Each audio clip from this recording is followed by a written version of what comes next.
What's going on, guys? It's your boy Spudzie here, and today I have some low intensity builds for you. My first video I made featuring low intensity builds covered all of the Ender Dragon specs and was overall very well received. Since then, I've been asked to make similar videos for the rest of the specs for Guild Wars 2. To make things even easier for Path of Fire, I decided to split all three parts up into their own videos. This one is the third and final part featuring the light armor classes. While these are not the best DPS builds, they are just simply alternatives for people that are looking for an easier or laid-back experience without having to learn any complex rotation. These builds that I'll be showcasing average above 22k DPS with very minimal button presses. That being said, these builds are more than capable of clearing most of the content in Guild Wars 2's endgame, so now let's go ahead and jump right into it.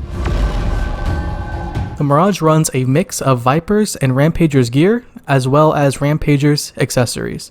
Our weapons are a Viper's Axe with Superior Sigil of Torment, and a Viper's Focus with Superior Sigil of Earth. For our skills, we're going to run all sigils to be as passive as possible, and to just make things a lot easier on ourselves. Our traits are centered around not only passively buffing ourselves, but our illusions as well. Traits that grant our illusions fury, coupled with damage reductions, are all present in this build. Start by creating illusions with Axe 2, and once all the illusions are out, it is a simple one button rotation from here. Spam dodges while auto-attacking to buff up your illusions, and watch as you fly up those DPS charts. It's really as simple as that. Just create your illusions and spam auto-attacks. If you wanted to do even more damage, you could actually opt out of Rampager stats and take Vipers instead. I just didn't do it because I am pretty broke.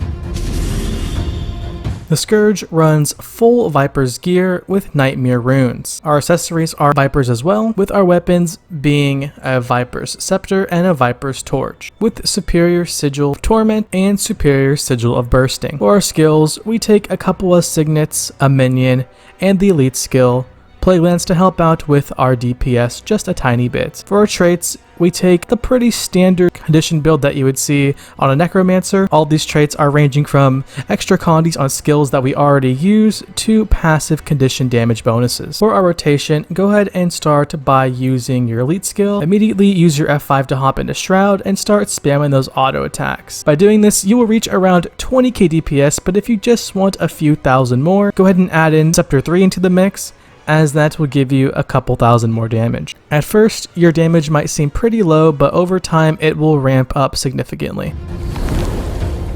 The Weaver runs full Celestial gear with Superior Rune of Balthazar, as well as Celestial accessories. Our weapons are a Celestial Sword and a Celestial Dagger, with Superior Sigil of Force and Superior Sigil of Earth. For our skills, we take 3 Signets and 2 Glyphs.